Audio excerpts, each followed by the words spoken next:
Bom dia, meus irmãos. Bom estarmos na casa do Senhor. Gostaria de pedir que, por favor, abram suas Bíblias comigo no Evangelho de João, capítulo 1. Evangelho de João, capítulo 1.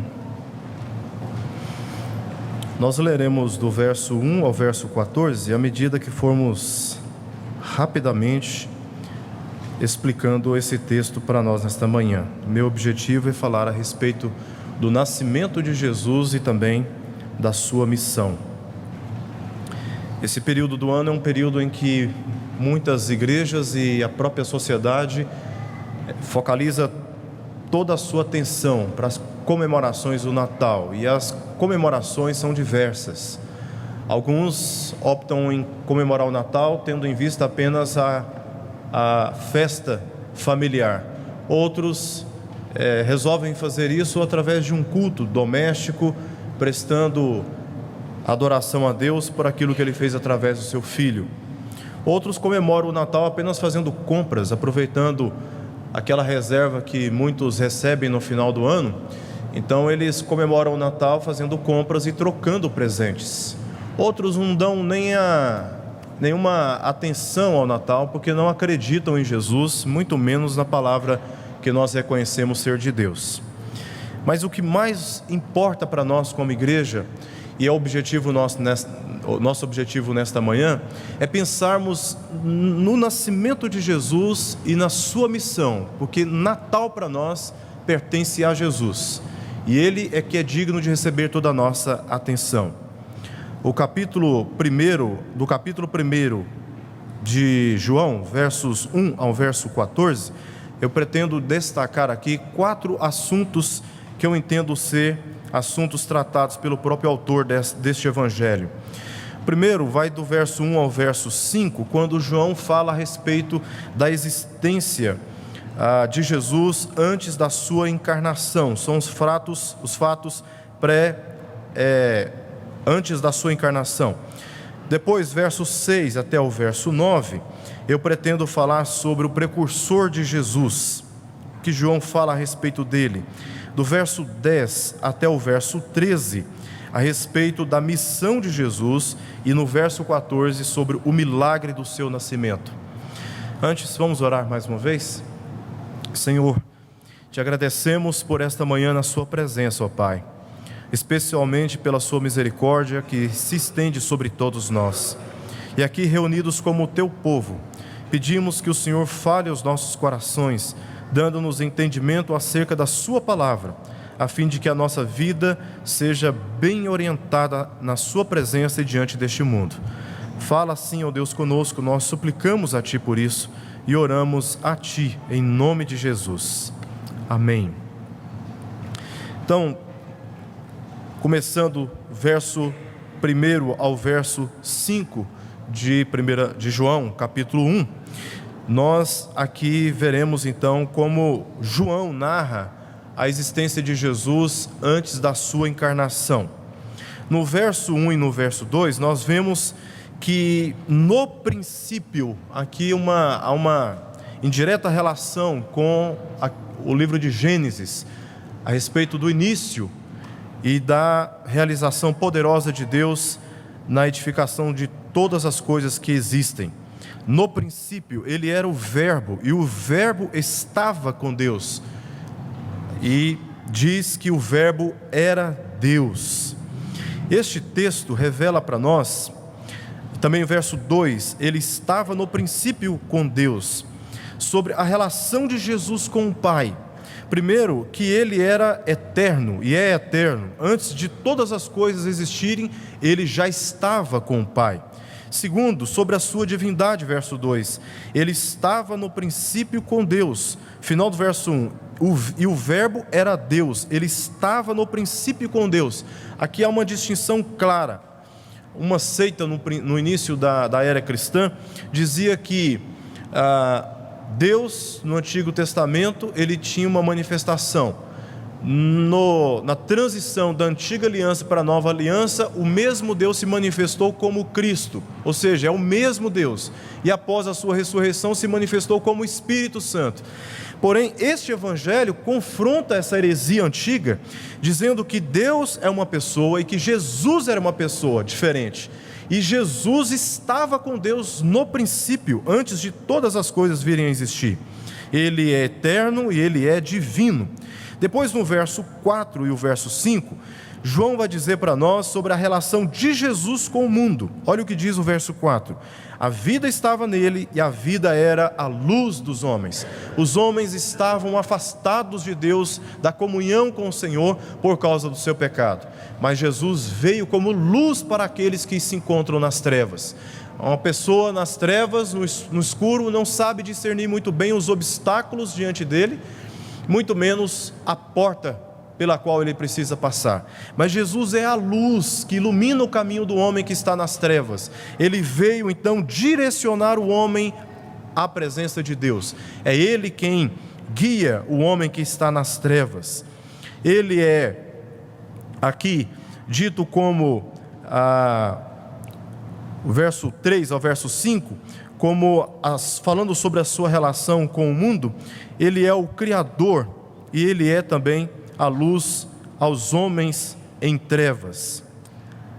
A vida estava nele e a vida era a luz dos homens. A luz resplandece nas trevas e as trevas não prevalecem contra ela. Deus, quando criou o mundo, Ele disse: haja luz. E foi a partir desta ordem, foi a partir da manifestação da luz que todas as coisas vieram a existir. Da mesma forma, nós em trevas, distantes de Deus, quando Deus determina que haja luz nas nossas vidas, tudo a partir desta luz, desta revelação, desta vida, acontece na nossa história. Verso 6 ao verso 9, veremos aqui uma manifestação de João a respeito do precursor. João Batista foi aquele que fez a transição da antiga aliança para a nova aliança em Cristo Jesus. Os judeus estavam amarrados às tradições antigas e por elas cegos quanto à revelação de Jesus. Mas João Batista aqui começa a anunciar em caráter profético a vinda do Senhor Jesus, aquele que por sua encarnação, por sua morte e ressurreição, traria um novo tempo, uma nova era para a vida da igreja. Houve um homem enviado por Deus, cujo nome era João, verso 6. Este veio como testemunha para que testificasse a respeito da luz, a fim de que todos virem a crer por intermédio dele. Ele não era luz, mas veio para que testificasse a luz, a saber, a verdadeira luz, que vinda ao mundo ilumina a todo homem. Então João Batista teve esta missão de preparar o caminho de Jesus para que ele viesse e manifestasse a verdadeira luz que está acima, como dizem os versos 15 e 17 deste mesmo capítulo. Esta luz é maior do que João Batista e também maior do que Moisés, versos 15 e verso 17. João Batista não poderia ser jamais comparado com Jesus. Ele era servo de Jesus, diante do qual ele mesmo disse que não era digno nem de abaixar-se e desatar as sandálias dos seus pés. Essa foi então a missão de João Batista, que foi preparar o caminho para a manifestação de Jesus. Os versos 10 ao verso 13, nós vemos aqui a respeito da missão de Jesus numa relação com o mundo de modo geral. Diz o texto, no verso 10 ao verso 11, que Jesus veio para o mundo, mas o mundo não o conheceu, verso 10. Veio para o que era seu, e os seus não receberam. Uma parcela deste mundo para o qual Jesus veio, rejeitou Jesus, rejeitou a manifestação da sua missão, e não creram nele. Porém, uma parcela deste mundo, eleita, designada para Deus, destinada para a salvação, verso 12 e verso 13, aceitou a Jesus. Verso 12: Mas a todos quantos o receberam, deu-lhes o poder de serem feitos filhos de Deus, a saber, os que creem no seu nome, os quais não nasceram da carne, nem da vontade da carne, nem da vontade do homem, mas de Deus. A estes, Jesus veio e eficazmente salvou. E essa salvação, como diz o próprio testemunho do evangelista João, não foi por condição própria da carne ou uma herança de seus pais. Nós costumamos dizer que filho de crente necessariamente pode não ser crente. E este é um fato. Quantos de nós já estamos vivendo uma experiência desta ou já presenciamos uma experiência desta em que pais, com cautela, educaram seus filhos nos caminhos do Senhor, porém na fase adulta resolveram negar o caminho para o qual foram ensinados por seus pais a caminharem. Então a salvação é uma obra divina, exclusivamente na pessoa que recebe o Evangelho. Nós, os pais, fazemos um trabalho semelhante ao de João Batista, preparando a criança para este caminho, para esta bênção que é a bênção da salvação. Porém, os nossos filhos, ainda que sejamos crentes vigorosos, eles não são salvos por receberem de nós a herança genética ou até pelas nossas tradições. A criança é salva pela graça e unicamente pela graça do Senhor. Não é pelo sangue, nem pela vontade da carne, não é uma questão de escolha pessoal e também não é por vontade do homem. Nós não podemos impor sobre as pessoas nenhuma condição, nenhuma tradição, nenhuma regra que cumprida faça delas salvas, mas é exclusivamente pela vontade de Deus, diz o verso 13. Uma parte não recebe Jesus, porém uma outra parte recebe, e a estes então são feitos pelo poder de Deus, filhos de Deus, a saber, os que creem no seu nome. Por fim, irmãos, já falamos sobre os eventos e os fatos antes da encarnação de Jesus, o papel de João Batista, o mundo que recebeu e outra parte que não recebeu o Senhor Jesus. E aqui no verso 14 nós temos um relato de João sobre o milagre da encarnação. Diz aí no verso 14 que o verbo que, como diz no verso 1, que estava com Deus, que era Deus e que estava no princípio com Deus, no verso 14 diz que este verbo se fez carne. Ele encarnou-se, ele assumiu a forma humana, sujeito às limitações da humanidade. Ele se colocou na condição de servo e ainda, como diz o texto, ele habitou entre nós. A relação de Jesus, uma relação direta, pessoal, construída sob uma missão que Deus lhe entregou. E ele então viveu entre nós, diz João, cheio de graça. A graça que ele comunicou através da sua vida, diz João no capítulo 3, que Deus amou o mundo de tal maneira que deu o seu único filho, para que todos que crescem nele jamais enfrentassem e vivessem na mesma condição de morte, mas recebessem a vida. Foi por Jesus que Deus manifestou a sua graça salvadora. Ele estava cheio de graça, ele era o objeto do amor de Deus, e ele veio para trazer a salvação a todos aqueles que creem. Ele não estava apenas cheio de graça, mas ele estava cheio de verdade. Se o homem está perdido em muitas filosofias, em muitas construções a respeito da vida, Jesus é o único que pode iluminar o caminho deste que está perdido. Ele é a verdade, como diz a Escritura, que liberta. Ele é a verdade, como ele mesmo diz no capítulo 14. Ele é a única verdade que é capaz de dar ao homem discernimento a respeito do caminho a Deus. Jesus estava tão cheio da graça, como também da verdade, e vimos a sua glória. João agora está dizendo sobre o seu testemunho pessoal a respeito de tudo aquilo que ele está narrando até aqui. Ele mesmo viu, ele diz isso, por exemplo, 1 João, deixa eu abrir rapidamente, 1 João, capítulo 1, verso 1, ele diz: o que era desde o princípio, o que temos ouvido e o que temos visto com os nossos próprios olhos, o que contemplamos e as nossas mãos apalparam com respeito ao verbo da vida.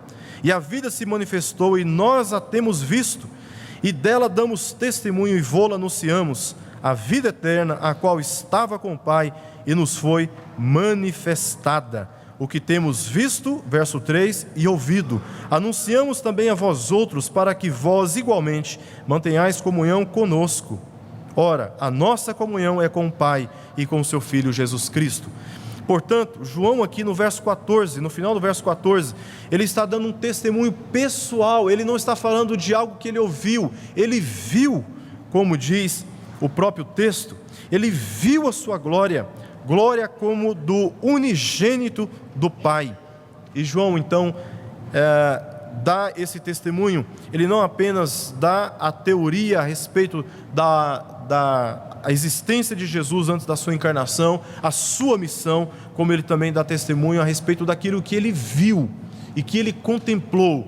A glória que ele viu em Jesus é a mesma glória do Pai. De maneira que se alguém deseja conhecer a Deus, é preciso olhar para Jesus. Jesus nasceu numa manjedoura, veio como homem, com a missão de manifestar a graça do Pai, a verdade a respeito do Pai, e todos aqueles que creem em Jesus recebem poder para serem feitos filhos de Deus. E estes, portanto, são libertos das suas trevas espirituais por causa do seu pecado. O nascimento de Jesus representa para nós esperança, e a missão de Jesus representa para nós o poder de sermos libertados de todo o poder do pecado. Já não podemos mais andar escravizados por ele, porque o Senhor Jesus, no qual depositamos toda a nossa confiança, foi o instrumento usado por Deus para trazer a sua salvação a todos nós.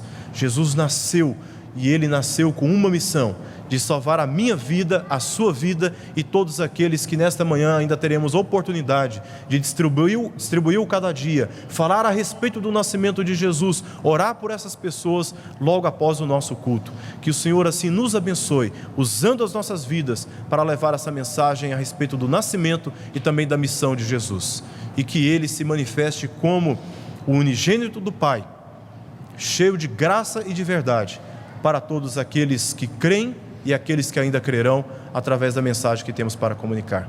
Oremos.